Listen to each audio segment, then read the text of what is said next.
En 2003, le Bon Marché consacre une exposition à Karl Lagerfeld.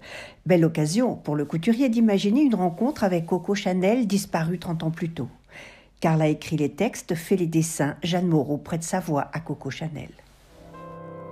Je vous observe. L'autre jour, je vous ai vu poser sur mon célèbre escalier. Votre escalier? Avant votre repos éternel, il y a belle lurette que vous aviez vendu votre maison de couture. Ne soyez pas aussi pragmatique. De là où je suis, on voit les choses différemment. Je sais ce que disent certains. L'âme a été inventée pour que l'on abaisse le corps. C'est Anna de Noailles qui dit ça, personne d'autre. Votre culture est trop livresque. Quand le corps s'en va, l'âme aussi.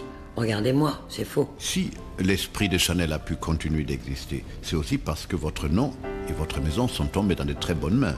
Voyez ce qui est arrivé à beaucoup de vos contemporains. Plusieurs d'entre eux me copiaient, de toute façon.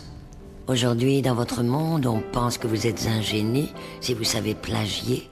Maintenant, dans la mode, l'arnaque fait partie du jeu. Oui, aujourd'hui, on y va fort. Il y en a qui appellent ça même hommage quand c'est trop.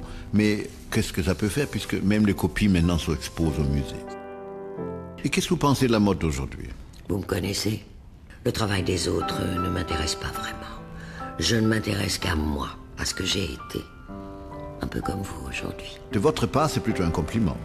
Je suis ravi de voir que vous n'êtes finalement pas en enfer, car, pour être sincère et franc, tout le monde pensait que c'était votre place. Mais j'étais impitoyable, pas vraiment méchante. Inutile peut-être, mais irremplaçable. Vous ne pourriez certainement pas me remplacer. Oh, je n'ai pas cette ambition. Certaines de vos créations qui portent ma griffe ne sont pas mal. Trop aimable. N'allez pas croire que je suis folle de tout ce que vous faites, rue Cambon, mais vous avez tant de collections à faire, je ne peux pas être trop exigeante. J'essaie de faire de mon mieux. Vous venez de le dire, vous n'êtes pas ambitieux. Moi, je n'ai toujours fait que coudre des robes pour moi, des robes que d'autres ont été suffisamment stupides pour vouloir porter. Mais c'est à moi qu'elles allaient le mieux, même quand je suis devenue vieille. Vous avez votre style, un style unique. Ça, c'est vrai. J'avais mon style.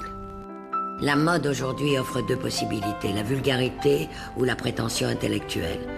J'ai inventé la pauvre petite fille riche. Le luxe aujourd'hui, c'est un label de qualité, ça n'a rien à voir avec le vrai luxe que j'ai connu quand j'étais jeune. Et moins jeune. En plus, à mon époque, la jeunesse n'était pas une obsession. Mais le vêtement vous paraît toujours essentiel? Permettez-moi de me citer à nouveau. La parure, c'est-à-dire le vêtement, n'est rien d'autre que le reflet du cœur. Je déteste les cheveux longs. Et je déteste votre horrible queue de cheval. Vous savez, j'adorais couper mon catogan, mais franchement, je ne sais pas comment me coiffer. Ne posez pas de questions idiotes. D'accord. Relevons alors le niveau de la conversation. Estimez-vous que, dans l'univers de la mode, nous nous enferrons dans la perplexité en voulant à tout prix extraire la beauté et l'essentiel des choses inférées d'une observation tangible garantissant une vérité de conception? Pouvez-vous répéter la question? Non. Avec des idées aussi confuses, on est incapable de dessiner une collection. Mais les Français, qui développent un sentiment de culpabilité pour tout ce qui touche à la mode, aiment ce genre-là. Je ne suis pas français. Alors vous êtes pire. Il vaut mieux revenir à la mode. La mode est essentielle, car les vêtements sont indispensables. Une célèbre rédactrice de mode américaine a dit « On doit s'habiller tous les matins ». Voilà la réponse. Une fois pour toutes, vous devez vous habiller tous les matins, et cela pour toujours. Oh, je vois, vous arrivez même à citer d'autres personnes que vous. On disait pourtant que votre conversation n'était qu'un long monologue à votre propre sujet. Ceux qui ont dit cela n'avaient sans doute rien à dire. Donnez-moi des noms. Je suis partie il y a 32 ans. Il reste encore aujourd'hui des gens qui se souviennent aussi bien de moi pour affirmer de telles inepties. On n'a aucune emprise sur le souvenir qu'ont les gens de nous. Il vaut mieux ça que d'être oublié. Jeune, je me voyais comme une rebelle, et je suis devenue trop autoritaire et un peu plus embourgeoisée les dernières années. Je suis alors devenue la coqueluche du monde. Et puis toute cette histoire sur la longueur Chanel n'a rien arrangé. J'ai dû me battre beaucoup contre ça à mes débuts chez Chanel.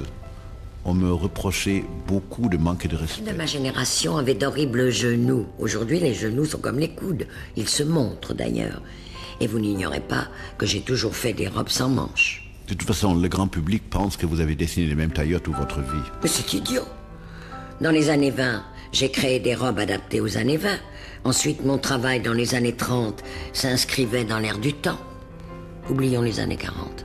Ce que j'ai fait ensuite dans les années 50 différait de tout ce que j'avais réalisé auparavant. Pour mon comeback, ma collection reprenait quelques anciens modèles. Et c'est en France que les critiques ont été les plus méchants. Aux États-Unis, au contraire, ils ont été les premiers à aimer Chanel à nouveau. J'avoue que j'ai détesté les années 60. J'étais sans doute un peu lasse à cette époque. Aujourd'hui, je pense que j'ai eu tort. Mais n'allez surtout pas le répéter. Et que pensez-vous de la libération de la femme? Moi? Mais ce n'est pas à moi qu'il faut poser cette question. J'étais une femme libre.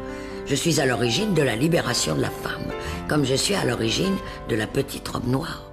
Accordez-vous du crédit à certaines maximes selon lesquelles il est important de se connaître soi-même afin de se parer d'une manière qui convient? Je ne me suis jamais parée. Je m'habillais bien. Mais je me refusais à ce que mes robes soient des poèmes à ma gloire. Oh, oh, mais c'est grotesque. Je le répète, j'étais couturière. Je n'ai jamais voulu faire une collection pour les hommes. Même si je préférais leurs vêtements quand j'étais jeune. Virginia Woolf a dit... Oh, encore une citation. Il faut se demander si nous portons nos vêtements ou si ce ne sont pas plutôt eux qui nous portent. Je déteste les femmes savantes. Je sais. Vous l'avez avoué dans votre célèbre interview à la télévision avec Jacques Chazot. C'était pas votre meilleure interview. Malheureusement, il n'y en a pas beaucoup d'autres. J'étais ivre.